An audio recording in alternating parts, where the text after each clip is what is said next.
मनुष्य के जीवन में कष्ट का आना कोई संयोग नहीं है, यह उस गहरी प्रक्रिया का हिस्सा है जिसे भगवान कृष्ण आत्मा की जागृति कहते हैं।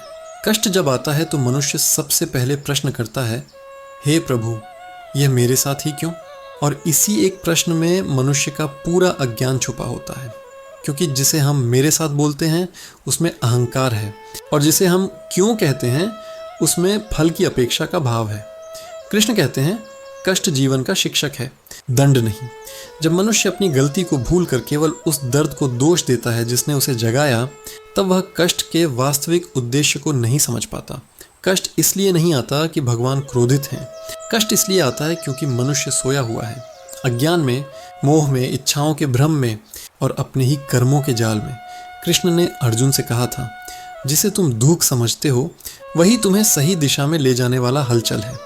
जीवन में जब सब कुछ हमारे अनुसार चलता रहता है तब मनुष्य सो जाता है। वह समझता है कि उसका मन, उसकी इच्छा और उसकी योजना ही सही है। पर जब कष्ट आता है तब वह समझता है कि वह किसी और बड़ी शक्ति का हिस्सा है और वह शक्ति उसे बढ़ाने, सुधारने और जगाने आई है। कष्ट वह दर्पण है जिसमें मनुष्य अपनी वास्तविकता देखता है। जब तक सुख है मनुष्य अपनी गलतियों पर ध्यान नहीं देता, लेकिन जैसे ही दुख आता है उसी क्षण उसका मन भीतर झांकने लगता है, कहीं मैं गलत तो नहीं? और यही वह क्षण होता है जिसका इंतजार भगवान करते हैं, क्योंकि उसी क्षण मनुष्य सीखने योग्य बनता है। कृष्ण कहते हैं, कष्ट तुम्हें तोड़ता नहीं, तुम्हें तुम्हारे अंदर छिपी शक्ति से मिलवाता है। पर मनुष्य यह शक्ति तब तक नहीं देख पाता जब तक वह एक गहरे झटके से न गुजरे। जैसे पत्थर को मूर्ति बनने के लिए चोटें सहनी पड़ती हैं, वैसे ही मनुष्य को अपने उच्च रूप में जगने के लिए कठिनाइयों का सामना करना पड़ता है। इस दुनिया में कोई भी महान व्यक्ति बिना कष्ट के नहीं बना। कितना भी धर्मात्मा क्यों ना हो, कितना भी ज्ञानी क्यों ना हो, उसके जीवन में भी कष्ट आते हैं। लेकिन समझने वाली बात यह है कि कष्ट एक जैसे दिखते ज़रूर हैं, पर उनका उद्देश्य हर व्यक्ति के जीवन में अलग होता है। किसी के कष्ट उसे विनम्र बनाते हैं, किसी के कष्ट उसे मजबूत, किसी के कष्ट उसे सत्य की ओर मोड़ते हैं और किसी के कष्ट उसे भगवान के चरणों की ओर लाते हैं। बहुत से लोग कष्ट को भगवान की सज़ा मानते हैं। ये मन का भ्रम है। भगवान सज़ा नहीं देते, कर्म देता है। भगवान केवल मार्ग दिखाते हैं कि तुम्हें उस कर्म फल से कैसे गुजरना है ताकि तुम उसमें से सीख कर बाहर आ सको। कृष्ण ने कहा, कष्ट जिसे तुम बाधा समझते हो वही तुम्हारा गुरु है। वह तुमसे पूछता है, क्या तुम सीखोगे या टूटोगे? और यही मनुष्य की परीक्षा है। जो मनुष्य कष्ट को स्वीकार कर लेता है वह कष्ट से बड़ा बन जाता है। जो कष्ट को दुश्मन मान लेता है वह कष्ट का दास बन जाता है। मनुष्य को कष्ट इसलिए भी आते हैं ताकि वह अपनी इच्छाओं के मोह से मुक्त हो सके। मनुष्य जितनी अपेक्षाएं रखता है उतना ही दुखी होता है, क्योंकि अपेक्षा के अनुसार दुनिया चलती नहीं। मनुष्य सोचता है कि वह दूसरों को बदलेगा, पर भगवान उसे समझाते हैं कि बदलना तुम्हें खुद को है, अपनी सोच को, अपने मन को, अपनी दृष्टि को। जब मनुष्य दुनिया की बातों से टूटता है तब उसे भीतर की ओर जाने की आवश्यकता महसूस होती है, और वही भीतर का मार्ग भगवान का मार्ग है। मनुष्य को कष्ट इसलिए आते हैं ताकि वह इस भ्रम से बाहर निकल सके कि वह सब कुछ नियंत्रित कर सकता है। असल में वह कुछ भी नियंत्रित नहीं करता। जीवन उसी प्रकार चलता है जैसे वह चलना चाहिए, न कि जैसे मनुष्य चाहता है। कष्ट मनुष्य को यह सिखाता है कि जीवन एक परीक्षा है, और परीक्षा में वही सफल होता है जो धैर्य से, विवेक से और समर्पण से आगे बढ़ता है। कृष्ण कहते हैं, तुम्हें केवल कर्म पर अधिकार है, फल पर नहीं। ये वाक्य केवल सुख के समय समझ में आता है, पर इसका वास्तविक अर्थ दुख के समय खुलता है, क्योंकि दुख में फल की आसक्ति सबसे अधिक होती है। मनुष्य चाहता है कि जल्दी से जल्दी उसका दर्द खत्म हो जाए, पर वह ये नहीं समझता कि जब तक यह दर्द अपना पूरा पाठ नहीं पढ़ा देता तब तक वह नहीं जाता। यह दर्द भी एक परीक्षा है। क्या तुम धैर्य रखोगे? क्या तुम विश्वास रखोगे? क्या तुम सीख लोगे, या आधे रास्ते में टूटकर खुद को ही दोष दे दोगे? कष्ट इसलिए भी आते हैं ताकि ईश्वर और मनुष्य के बीच का संबंध मजबूत हो सके। सुख में मनुष्य भगवान को भूल जाता है, पर दुख में भगवान उसके सबसे करीब आते हैं। ये दुख ही है जो मनुष्य को प्रार्थना करना सिखाता है, विनम्र बनाता है और अहंकार को पिघला देता है। मनुष्य का सबसे बड़ा शत्रु उसका अहंकार है, और कष्ट वही हथौड़ा है जो इस अहंकार को तोड़ता है। जिस दिन मनुष्य का अहंकार कमज़ोर पड़ जाता है उसी दिन उसके भीतर सत्य का प्रकाश प्रकट होता है। इसलिए कष्ट एक वरदान है, शाप नहीं। पर यह वरदान केवल उन्हें दिखाई देता है जो भीतर से देखने को तैयार हों। बाकी लोग इसे बोझ समझते हैं और फिर उसी बोझ तले दबते जाते हैं। कृष्ण कहते हैं, दुख ये नहीं पूछता कि तुम कौन हो, पर यह ज़रूर दिखा देता है कि तुम वास्तव में कौन हो। यानी जब कष्ट आता है तब मनुष्य का असली चरित्र सामने आता है, उसका धैर्य, उसका साहस, उसका विश्वास, उसकी निष्ठा। सुख में हर कोई स्थिर दिखता है, पर दुख में ही पता चलता है कि मन कितना मजबूत है। जब मनुष्य के जीवन में कष्ट आता है तो वह दो रास्तों के सामने खड़ा होता है। एक रास्ता है शिकायत का, दूसरा रास्ता है विकास का। जो शिकायत करते हैं उनका दुख लंबा चलता है, जो सीखते हैं उनका दुख परिवर्तन बन जाता है। कृष्ण कहते हैं हर कष्ट में एक संदेश छुपा है। जब तक तुम उस संदेश को नहीं पढ़ोगे कष्ट जाता नहीं। ये संदेश क्या है तब तक भाग 2 में बताएंगे, क्योंकि वहीं से असली गहराई शुरू होती है। कठिनाइयाँ वास्तव में हमारे जीवन को कैसे बदलती हैं और भगवान किस प्रकार हर कष्ट में हमारे साथ खड़े होते हैं। कष्ट का असली संदेश तब प्रकट होता है जब मनुष्य अपने दुख के शोर को थोड़ा शांत करता है। जब तक मन रोता, चिल्लाता, शिकायत करता रहता है तब तक वह कष्ट की भाषा को समझ ही नहीं पाता। कृष्ण कहते हैं कष्ट बोलता कम है, सिखाता अधिक है, लेकिन सीख वही ले सकता है जिसका मन शांत हो। जब मनुष्य का मन दुख से भर जाता है तब वह दुनिया को दोष देने लगता है, लोगों को, हालात को, भाग्य को, यहाँ तक कि भगवान को भी। लेकिन जिस दिन मनुष्य अपना ध्यान बाहर से हटाकर भीतर की ओर करता है उस दिन उसे समझ आता है कि हर कठिनाई एक दिशा दिखाने आई थी, न कि उसे तोड़ने। अर्जुन भी युद्ध भूमि में कष्ट में था, भ्रम में था, घबराया हुआ था, रो रहा था, लेकिन कृष्ण ने उससे कहा था, हे पार्थ, जिस दुख को तुम अंत समझ रहे हो वही तुम्हारी नई शुरुआत का द्वार है। मनुष्य दुख को अंत समझ लेता है, लेकिन भगवान उसे शुरुआत कहते हैं, एक नई समझ की, नई शक्ति की, नई दिशा की। कष्ट में पहला संदेश ये होता है कि जीवन तुम्हें कहीं और ले जाना चाहता है। जब कोई रास्ता बंद होता है तो मनुष्य उसे दुख समझता है, लेकिन वह बंद रास्ता इसलिए बंद हुआ था ताकि तुम गलत दिशा में आगे न बढ़ो। जब मनुष्य की कोई इच्छा पूरी नहीं होती तो वह सोचता है कि भगवान उसकी सुन नहीं रहे, लेकिन असल में भगवान उसे उसी चीज़ से बचा रहे होते हैं जो भविष्य में उसके लिए नुकसानदायक होती। इसलिए कष्ट अक्सर सुरक्षा के रूप में आता है, सज़ा के रूप में नहीं। कृष्ण कहते हैं दुख वही देता है जिसमें तुम्हारा कल्याण छुपा हो, लेकिन मनुष्य कल्याण नहीं देख पाता, इसलिए शिकायत करता है। जब कष्ट आता है जीवन तुम्हें जागृत कर रहा होता है, ये कह रहा होता है कि तुम्हारी दिशा गलत है, या तुम्हारी सोच गलत है, या तुम्हारी अपेक्षा तुम्हें दुख दे रही है। इस जीवन में सबसे बड़ा दुख मनुष्य को उसकी अपेक्षाएं देती हैं। मनुष्य जितना अधिक उम्मीदों से बंधा रहता है उतना ही दुख झेलता है, क्योंकि ये दुनिया तुम्हारी इच्छाओं के अनुसार नहीं चलती। ये दुनिया नियम के अनुसार चलती है, कर्म के अनुसार। जब तुम अच्छे कर्म करते हो तब भी कष्ट आ सकता है, क्योंकि कष्ट केवल बुरे कर्मों का फल नहीं है। कष्ट वह साधन भी है जिससे भगवान तुम्हारी आत्मा को निखारते हैं। जैसे सोने को आग में तपाया जाता है, वैसे ही मनुष्य को भी कठिनाइयों की भट्टी से गुजरना पड़ता है ताकि उसकी आत्मा का असली तेज बाहर आ सके। जब मनुष्य कठिनाइयों से गुजरता है तभी उसे अपनी छिपी शक्तियाँ दिखाई देती हैं। जब तक जीवन सरल चलता है मनुष्य अपनी क्षमता को उपयोग ही नहीं करता, लेकिन जैसे ही कष्ट आता है वह मजबूर होता है अपनी क्षमता को पहचानने के लिए, अपनी बुद्धि को उपयोग करने के लिए, अपने अंदर के साहस को उठाने के लिए। इसीलिए कष्ट वह चाबी है जो मनुष्य के भीतर के बंद दरवाजे खोलती है। अगर कष्ट न आए तो मनुष्य कभी आगे बढ़ना ही छोड़ दे। कष्ट वह धक्का है जो उसे स्थिरता से बाहर निकालकर विकास की दिशा में ले जाता है। कृष्ण कहते हैं कष्ट तुम्हें रोकने नहीं आते, तुम्हें बढ़ाने आते हैं। लेकिन मनुष्य इसे समझ नहीं पाता क्योंकि उसका ध्यान सिर्फ दर्द पर होता है, परिवर्तन पर नहीं। दुख में मनुष्य भगवान से पूछता है मैं ही क्यों, जबकि उसे पूछना चाहिए मुझे इससे क्या सीखना चाहिए। यही भाषा है कष्ट की, सीख। हर कष्ट अपने साथ एक विशेष सीख लेकर आता है। जैसे अविश्वास का कष्ट सिखाता है कि भरोसा किस पर करना चाहिए और किस पर नहीं। रिश्तों का कष्ट सिखाता है कि किसे दिल में जगह देनी चाहिए और किसे दूरी पर रखना चाहिए। आर्थिक कष्ट सिखाता है कि धन का वास्तविक मूल्य क्या है और उसकी बर्बादी कहाँ होती है।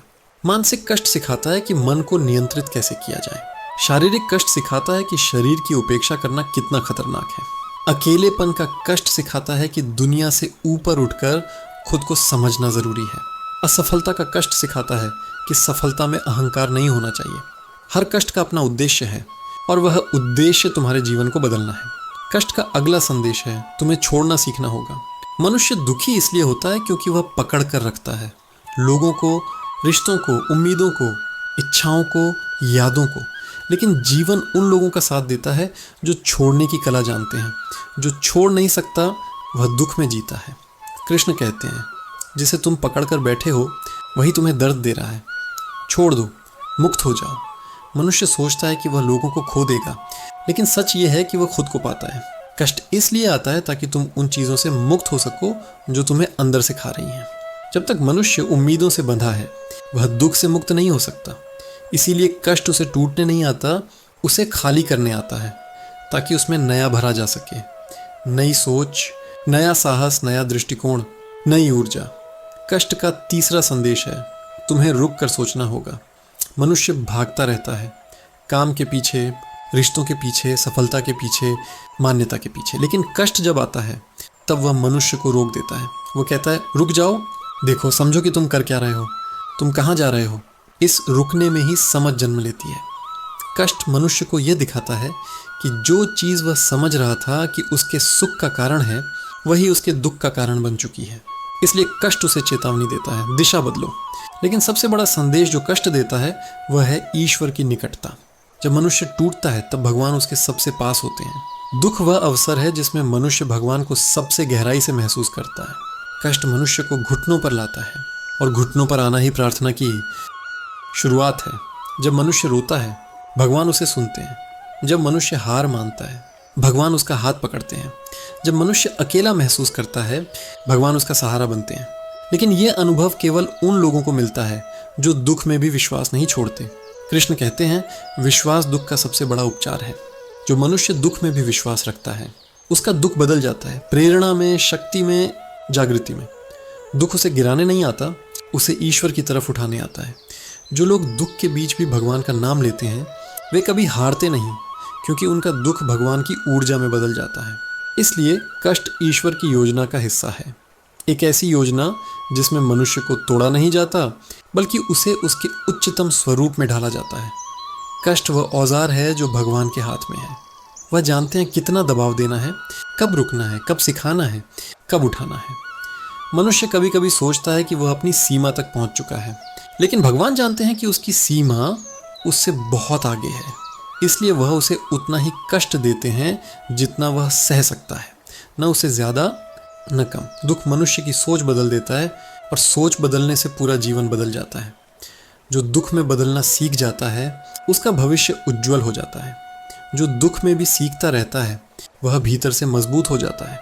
कृष्ण कहते हैं, कष्ट तुम्हें जीवन से नहीं, जीवन के माया जाल से लड़ना सिखाता है। इसलिए कष्ट एक युद्ध है, भीतर का युद्ध, और जो इस युद्ध में जीत जाता है उसे दुनिया की कोई शक्ति हरा नहीं सकती। भाग 3 में हम ये समझेंगे कि कष्ट से बाहर निकलने के लिए कृष्ण क्या उपदेश देते हैं, कौन सी प्रक्रिया आत्मा को दुख से मुक्त करती है, और कैसे मनुष्य हर कठिनाई को अपनी शक्ति में बदल सकता है।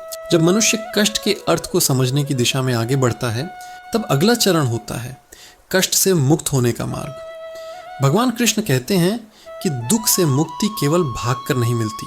मुक्ति तब मिलती है जब मनुष्य दुख की जड़ को समझकर उसे चेतना से काट देता है। मनुष्य जीवन में दुख इसलिए पाता है क्योंकि उसका मन बाहरी चीज़ों से बंधा होता है, कभी किसी व्यक्ति से, कभी धन से, कभी मान सम्मान से, कभी अपनी इच्छा से। जब इनमें से कोई भी चीज़ टूटती है तो मनुष्य दुख से भर जाता है। इसलिए कृष्ण की पहली शिक्षा है, मन को स्थिर करना सीखो।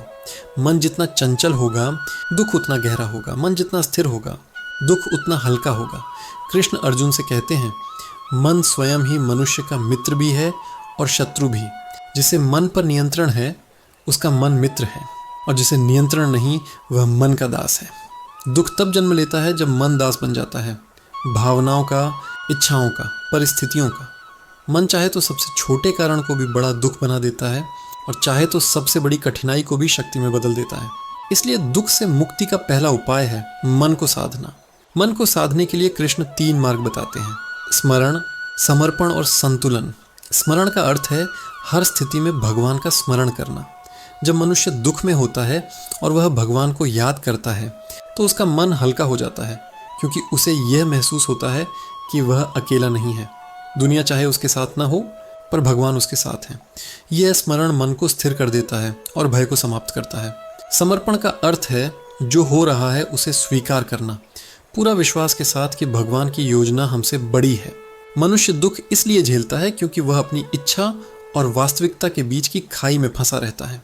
वह चाहता कुछ और है और जीवन उसे कुछ और दे रहा है। यह अंतर ही दुख है। समर्पण उस अंतर को समाप्त कर देता है, क्योंकि मनुष्य समझ जाता है कि जीवन की हर घटना उसके उत्थान के लिए है। समर्पण का अर्थ हार मानना नहीं है, यह समझना है कि जो हो रहा है वह तुम्हारी भलाई के लिए है। तीसरा है संतुलन, यानी किसी भी स्थिति में मन को बीच में रखना। सुख आए तो उत्साह से ना उछलो, दुख आए तो टूटकर ना गिरो। संतुलन ही वह अवस्था है जिसमें कष्ट का असर कम हो जाता है, क्योंकि दुख वही मन को हिलाता है जो पहले से असंतुलित है। कृष्ण ने कहा, जो सुख दुख दोनों में समान रहता है वही जीवन को जीत लेता है। दुख मनुष्य को इसलिए तोड़ता है क्योंकि उसका मन पहले से अत्यधिक इच्छाओं, अपेक्षाओं और आसक्तियों से भरा होता है। संतुलन इन सभी को हल्का कर देता है। कष्ट से मुक्त होने का दूसरा उपाय है अपनी धारणा बदलना। मनुष्य दुख को शत्रु समझ लेता है, जबकि दुख शिक्षक है।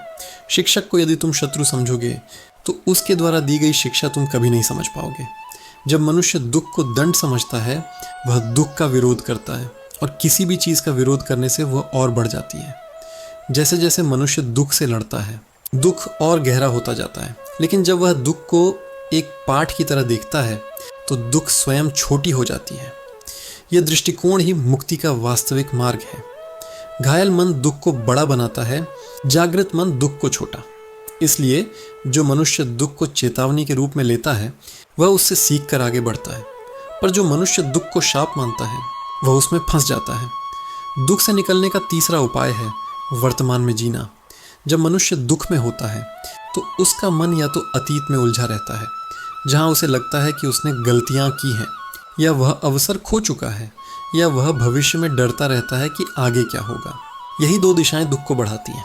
लेकिन कृष्ण कहते हैं वर्तमान ही सत्य है। जो वर्तमान में जीता है वह कभी दुख में डूबता नहीं। वर्तमान में रहने से मन शांत होता है, और शांत मन ही समाधान को देख सकता है।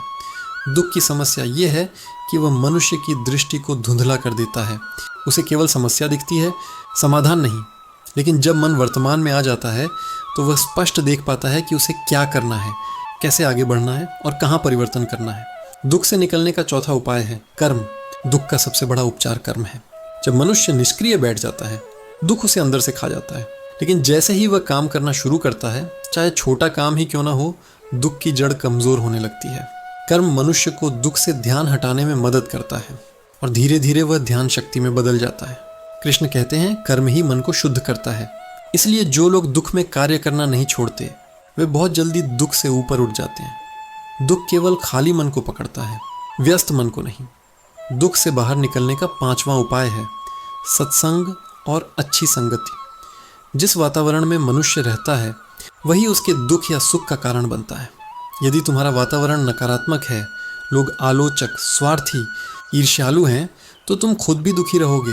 लेकिन यदि तुम्हारी संगति सकारात्मक है, जहाँ लोग प्रेरणा देते हैं, सहारा देते हैं, सही दिशा दिखाते हैं, तो दुख स्वयं कम होने लगता है। कृष्ण कहते हैं संगति मन को रंग देती है। जो जैसा संग चुनता है वैसा मन बन जाता है। इसलिए दुख में सबसे महत्वपूर्ण है सही संगति। एक अच्छा मित्र, एक अच्छा गुरु, एक अच्छा विचार, ये किसी भी दुखी मन को पुनर्जीवित कर सकते हैं। दुख से मुक्ति का छठा उपाय है क्षमा। मनुष्य दुख इसलिए भी पाता है क्योंकि उसका मन बदले की भावना से भरा होता है। जब तक मनुष्य दूसरे के प्रति क्रोध रखता है वह दुखी रहता है।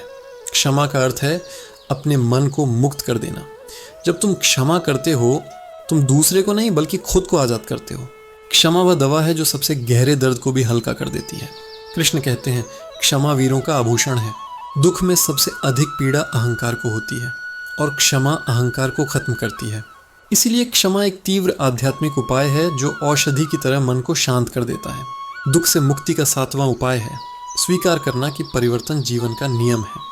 मनुष्य दुखी इसलिए होता है क्योंकि वह चाहता है कि जीवन उसके अनुसार चले, रिश्ते वैसे ही रहें, लोग वैसा ही व्यवहार करें, परिस्थितियां स्थिर रहें, सफलता बनी रहे। लेकिन जीवन इसका उल्टा है। जीवन हमेशा बदलता है, और जो इस परिवर्तन को स्वीकार नहीं करता वह दुख पाता है। परिवर्तन को स्वीकार करना दुख का अंत कर देता है, क्योंकि मनुष्य समझ जाता है ये भी गुजर जाएगा। सुख भी नहीं टिकता, दुख भी नहीं टिकता। जीवन का हर पड़ाव केवल एक चरण है, और इस चरण से गुजरकर ही मनुष्य आगे बढ़ता है। अंततः कृष्ण दुख से बाहर निकलने का सबसे महत्वपूर्ण उपाय बताते हैं, भक्ति। जब मनुष्य भगवान में अपना मन लगा देता है तब दुख का असर समाप्त हो जाता है, क्योंकि भक्ति मन को इतना विशाल, इतना पवित्र और इतना शांत बना देती है कि छोटी छोटी बातें उसे प्रभावित नहीं कर पाती। भक्ति का अर्थ केवल पूजा नहीं, बल्कि मन को भगवान की शरण में छोड़ देना है। जब मनुष्य यह अनुभव कर लेता है कि भगवान उसके साथ हैं, तब दुख दूर हो जाता है, क्योंकि दुख तभी लगता है जब मनुष्य खुद को अकेला महसूस करता है। लेकिन भगवान के साथ होने की भावना इतनी गहरी होती है कि वह हर दर्द को अमृत बना देती है। कृष्ण कहते हैं, जो मेरा भक्त है वह कभी पराजित नहीं होता। दुख उसे छू भी नहीं सकता, क्योंकि उसका मन स्थिर हो चुका होता है। भागचार में हम समझेंगे कि कष्ट के बाद मनुष्य कैसे जागृति प्राप्त करता है, कैसे दुख आत्मा को नए स्तर पर ले जाता है और कैसे भगवान हर कदम पर उसका मार्गदर्शन करते हैं। कष्ट का सबसे अद्भुत और गहरा प्रभाव तब दिखाई देता है जब मनुष्य उस पीड़ा से बाहर निकलने लगता है। यह वह अवस्था है जिसे कृष्ण जागृति कहते हैं, एक ऐसा परिवर्तन जो भीतर की आंख खोल देता है। जब मनुष्य कष्ट में होता है तो वह सोचता है कि उसका जीवन बिखर रहा है, पर वास्तव में उसी समय उसका जीवन पुनः निर्मित हो रहा होता है। दर्द हमेशा तोड़ने के लिए नहीं आता, कभी कभी वह भीतर एक नई शक्ति पैदा करने के लिए आता है। कृष्ण कहते हैं, दर्द वह शक्ति है जो मनुष्य को उसके वास्तविक स्वरूप तक ले जाती है। जब तक जीवन आसान चलता है, मनुष्य अपनी सीमाओं में बंद रहता है, लेकिन जैसे ही कठिनाई आती है वह अपनी सीमाओं से बाहर निकलने लगता है। इसी प्रक्रिया को कृष्ण आत्मा की जागृति कहते हैं। जागृति का पहला संकेत ये है कि मनुष्य महसूस करता है कि उसकी पुरानी सोच अब उसके किसी काम की नहीं। दुख से गुजरते गुजरते वह समझता है कि जो अपेक्षाएं उसने बनाई थीं वे गलत थीं। जो लोगों को उसने दिल में जगह दी थी वे उसके योग्य नहीं थे। जिस जीवन को वह पकड़कर बैठा था वह टिकने के लिए बना ही नहीं था। इस बोध का दर्द भले तीव्र हो, लेकिन यह दर्द आत्मा को जागृत करता है। जब मनुष्य यह महसूस करता है कि वह अपने ही भ्रमों का कैदी था, तब वह मानसिक रूप से मुक्त होना शुरू करता है। यह मुक्ति का आरंभ होता है। जागृति का दूसरा चरण है वास्तविकता को देखना शुरू करना। मनुष्य जीवन भर दुनिया की आंखों से दुनिया को देखता है, लेकिन कष्ट उसे मजबूर करता है कि वह अपनी आंखों से देखे। यही कारण है कि दुख में सत्य अधिक स्पष्ट दिखता है। आनंद में मनुष्य भ्रमित रहता है, पर दुख में वह वास्तविकता को पहचान लेता है। कौन उसके अपने हैं, कौन नहीं, कौन सच बोलता है, कौन छल करता है, किस पर विश्वास करना चाहिए, किससे दूरी रखनी चाहिए। कष्ट वह परख है जिसमें झूठे लोग अलग हो जाते हैं और सच्चे लोग चमकने लगते हैं। दुख में मनुष्य का भाईचारा टूटता नहीं, बल्कि असली रूप में बदलता है। उसके रिश्ते शुद्ध हो जाते हैं।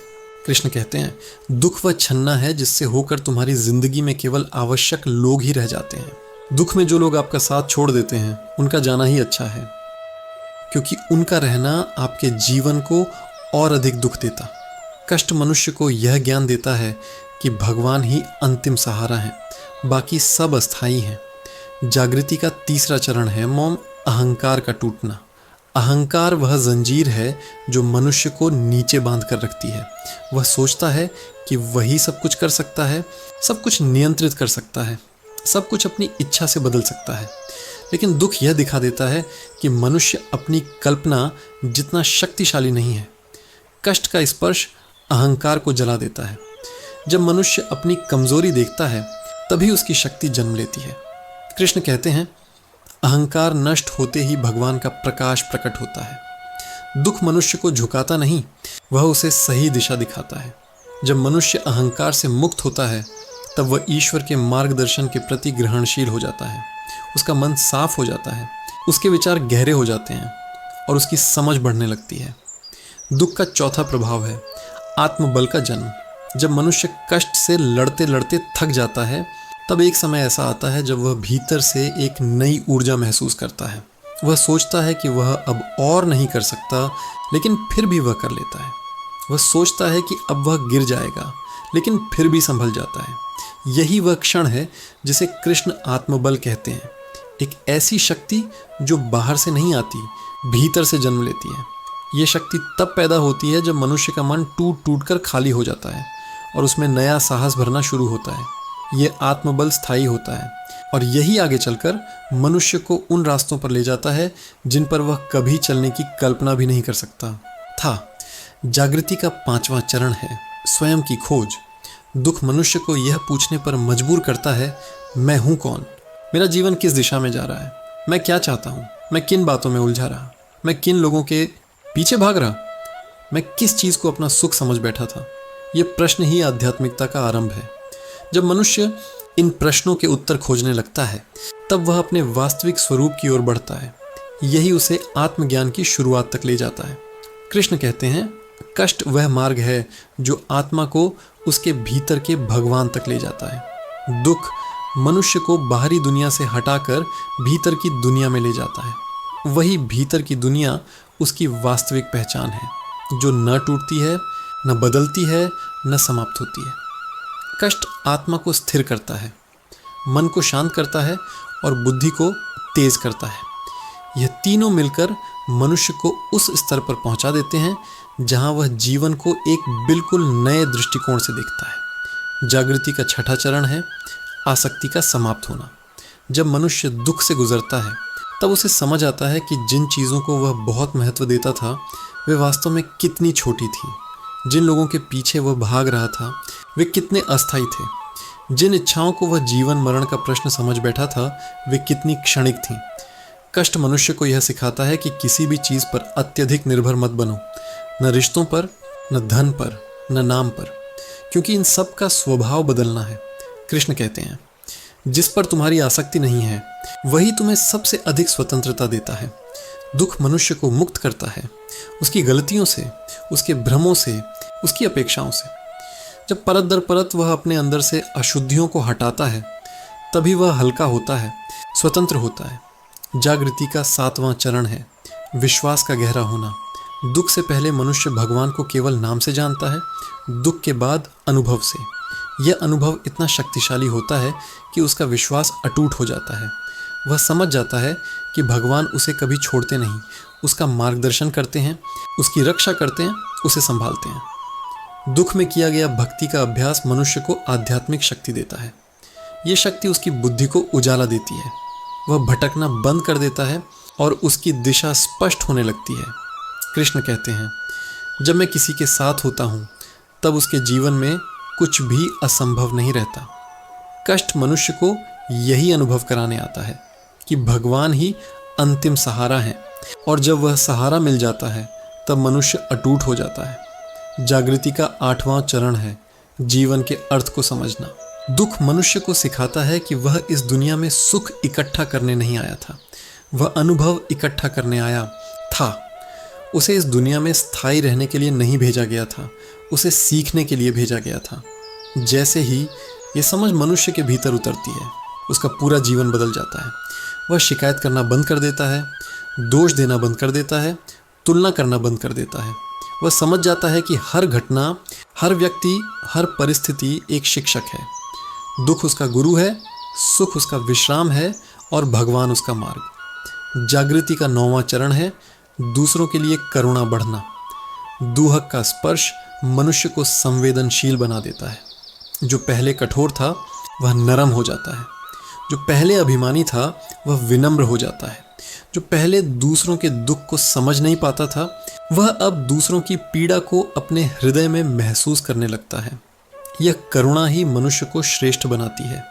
जागृति का अंतिम चरण है एक नए जीवन का जन्म। जब मनुष्य दुख से बाहर आता है वह वही व्यक्ति नहीं रहता जो पहले था। उसका मन बदल चुका होता है, उसकी आत्मा ऊंची हो चुकी होती है, उसकी समझ गहरी हो चुकी होती है। वह अब बाहरी बातों से प्रभावित नहीं होता, वह भीतर से मजबूत हो जाता है। यही कृष्ण का संदेश है। कष्ट तुम्हें तोड़ने नहीं आता, तुम्हें नया बनाने आता है। भाग 5 में हम समझेंगे कि कष्ट के बाद मनुष्य का जीवन कैसे भगवान की योजना के अनुसार आगे बढ़ता है और कैसे उसे वे अवसर मिलते हैं जो केवल दुख में मिली जागृति के बाद ही संभव होते हैं। कष्ट क्यों आते हैं? कृष्ण का उत्तर भाग 5। मनुष्य की सबसे बड़ी भूल और कष्ट का असली रहस्य। वास्तव में मनुष्य का सबसे बड़ा भ्रम यही है कि वह खुद को अपने कष्टों का शिकार समझता है, जबकि सत्य यह है कि कष्ट वही चुनता है जिसे वह अपनाता है। मनुष्य सोचता है कि कष्ट उसके जीवन पर अचानक टूट पड़ते हैं, जैसे किसी अज्ञात शक्ति ने उसे लक्ष्य बना लिया हो। पर गीता का रहस्य यही उजागर करता है कि कष्ट तब तक आपके जीवन में प्रवेश ही नहीं कर सकते जब तक आप भीतर से उन्हें जगह न दें। कृष्ण अर्जुन को समझाते हैं कि जो मनुष्य अपने मन को निग्रह में नहीं रख सकता वह संसार की हर वस्तु का दास बनकर रह जाता है। और दासों के पास अधिकार नहीं होते, उनके पास केवल कष्ट आते हैं। जब मनुष्य भीतर से कमज़ोर होता है, जब उसके निर्णय भय पर आधारित होते हैं, जब उसका मन मोह में डूबा होता है, तब कष्ट को उसके जीवन में आने के लिए एक खुला द्वार मिल जाता है। और ये द्वार कोई और नहीं खोलता, स्वयं मनुष्य खोलता है।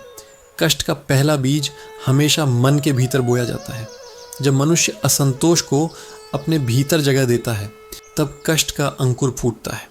जब वह क्रोध को पोषण देता है, तब कष्ट की जड़ें गहरी होती हैं। जब वह द्वेष, ईर्ष्या, तुलना, लोभ और अहंकार को अपने भीतर बढ़ने देता है, तब कष्ट का वृक्ष विशाल बन जाता है। अर्जुन ने भी यही गलती की। उसने अपने मन में द्वंद्व को बढ़ने दिया, अपने कर्तव्य को लेकर भ्रम को फैलने दिया, और उसके परिणाम स्वरूप उसका मन उसी कष्ट में डूब गया जो उसने स्वयं पैदा किया था। कृष्ण कहते हैं कि मनुष्य का शत्रु कोई और नहीं, स्वयं उसका अनियंत्रित मन ही है। यही कारण है कि कुछ लोगों पर दुख आते हैं और वे टूट जाते हैं, वहीं कुछ पर दुख आते हैं और वे सोने की तरह तप कर निखर जाते हैं। क्योंकि फर्क दुख में नहीं होता, फर्क मन की तैयारी में होता है। यदि मन कमज़ोर है तो छोटा कष्ट भी पर्वत जैसा लगता है। यदि मन मजबूत है तो बड़ा कष्ट भी धूल समान प्रतीत होता है। मनुष्य जब जीवन की हर घटना को व्यक्तिगत अपमान समझने लगता है तो कष्ट बढ़ते जाते हैं। लेकिन जब वह घटनाओं को एक परीक्षालय, एक प्रशिक्षण केंद्र, एक अनुभव का क्षेत्र समझने लगता है, तो वही कष्ट शिक्षक बन जाते हैं। कष्ट का मूल कारण यही है कि मनुष्य परिणामों से जुड़ जाता है। वह चाहता है कि चीज़ें उसकी इच्छा से चलें, लोग उसकी इच्छा के अनुसार व्यवहार करें, परिस्थितियाँ उसके अनुकूल हों। और जैसे ही दुनिया उसकी इच्छा के अनुसार नहीं चलती, कष्ट उत्पन्न हो जाते हैं। ये कृष्ण गीता में स्पष्ट कहते हैं कि जिसे सुख की अपेक्षा नहीं, उसे दुख का भय नहीं। अपेक्षा का नाम ही बंधन है। जहाँ अपेक्षा है वहाँ निराशा है, जहाँ निराशा है वहाँ कष्ट है। इसलिए कष्ट कभी बाहर से नहीं आते, कष्ट अंदर से पैदा होते हैं, अपेक्षाओं से। मनुष्य जब दुनिया को नियंत्रित करना चाहता है और असफल होता है, वह दुखी होता है। लेकिन जब वह खुद को नियंत्रित करना सीख लेता है, तब दुनिया उसके खिलाफ भी हो, वह शांत रहता है। यही योग है, बाहरी हलचल के बीच आंतरिक स्थिरता। कष्ट का एक और बड़ा कारण है अहंकार। मनुष्य जब सोचता है कि मैं ही करता हूँ, मैं ही हूँ, मेरे बिना कुछ नहीं चलता, तब वह स्वयं को ईश्वर की व्यवस्था से ऊपर मान लेता है। और यही कष्ट का आरंभिक बिंदु है। क्योंकि अहंकार जितना बड़ा होता है, जीवन उतनी ही मजबूती से उसे तोड़ता है। कृष्ण कहते हैं कि अहंकार विनाश का द्वार है। जो मनुष्य अपने अहंकार को पालता है, वह दुख के लिए स्वयं ही आमंत्रण भेजता है। लेकिन जो मनुष्य अपने अहंकार को त्याग देता है, वह दुख के पिंजरे से मुक्त हो जाता है। मनुष्य का एक और भ्रम है। वह ये सोचता है कि कष्ट केवल बुरा ही लाता है। लेकिन गीता सिखाती है कि कष्ट जीवन का सबसे बड़ा शिक्षक है। कष्ट मनुष्य को जगाता है, उसे समझाता है, उसे दिशा देता है, उसे भीतर से मजबूत बनाता है। कष्ट वही सिखाता है जो सुख कभी नहीं सिखा सकता। सुख मनुष्य को सुस्त बनाता है, दुख मनुष्य को सजग बनाता है। सुख मनुष्य को अहंकारी बनाता है, दुख मनुष्य को विनम्र बनाता है। सुख मनुष्य को बाहरी दुनिया में बांधता है, दुख मनुष्य को भीतर की ओर ले जाता है। कष्ट का असली उद्देश्य मनुष्य को बदलना है, उसे उसके वास्तविक स्वरूप से मिलाना है, उसके भीतर छिपी शक्ति को जगाना है। कष्ट जीवन का विरोध नहीं करते, कष्ट जीवन को निखारते हैं। कृष्ण अर्जुन से कहते हैं कि जिसे कष्टों में भी समता का भाव है, वही वास्तविक ज्ञानी है। और यही जीवन का मूल रहस्य है। कष्ट तब तक आएंगे जब तक मनुष्य उनका उद्देश्य नहीं समझता। कष्ट जीवन को चोट नहीं पहुंचाते, वे जीवन को तराशते हैं। कृष्ण के अनुसार कष्ट रुकते कब हैं? जब मनुष्य सीख जाता है कि हर घटना परमात्मा की योजना का हिस्सा है। जब वह समझ जाता है कि जो कुछ होता है वह उसके हित के लिए होता है। जब वह शांत हो जाता है, संयमी हो जाता है, समत्व भाव में स्थापित हो जाता है, तब कष्ट अपना काम पूरा कर लेते हैं और चले जाते हैं।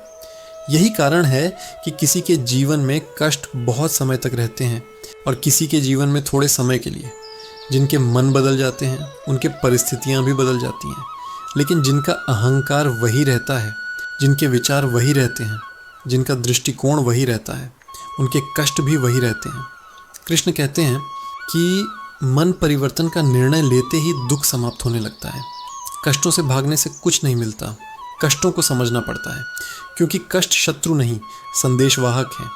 वे यह बताने आते हैं कि जीवन में कुछ बदलने की आवश्यकता है। विचार, दृष्टिकोण, निर्णय या दिशा, जो इस संदेश को समझ ले वह मुक्त हो जाता है, जो नहीं समझता वह दुख में फंसा रहता है। इसलिए कष्ट जीवन का अंत नहीं, नई शुरुआत होते हैं, यदि मनुष्य उन्हें सही दृष्टि से देख सके। कष्ट क्यों आते हैं? कृष्ण का उत्तर, भाग 6। मनुष्य का जीवन तब तक संघर्षों से भरा रहता है जब तक वह अपनी अंतरात्मा की आवाज़ को पहचान नहीं लेता, क्योंकि कष्ट केवल बाहरी परिस्थितियों से नहीं जन्मते, वे जन्मते हैं भीतर की उस चुप्पी से जहां मनुष्य सत्य को अनदेखा करता है, जहां वह अपनी असली जिम्मेदारी से दूर भागता है, जहां वह अपने भीतर की कमी को दुनिया पर थोप देता है। कृष्ण अर्जुन को बताते हैं कि दुख का मूल कारण यह नहीं कि जीवन कठिन है, बल्कि यह कि तुम अपने धर्म से भटके हुए हो। जब मनुष्य अपनी नियति से दूर भागता है, जब वह अपने कर्तव्य को छोड़ देता है, जब वह अपने मन की आवाज़ को अनसुना करता है, तब जीवन उसे जगाने के लिए कष्ट भेजता है। कष्ट केवल दंड नहीं होते, वे संकेत होते हैं कि तुम सही मार्ग पर नहीं हो।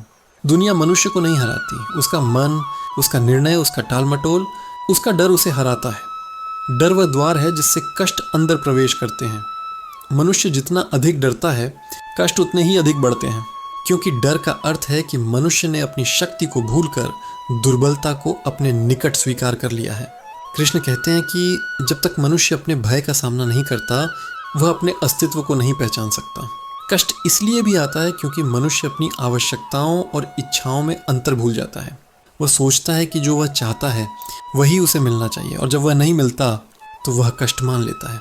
जबकि सत्य ये है कि जो मनुष्य को चाहिए वह परमात्मा उसे पहले से दे रहा है, पर जो वह चाहता है वह उसकी मन स्थिति पर आधारित होता है, उसके मोह पर आधारित होता है, उसके अहंकार पर आधारित होता है।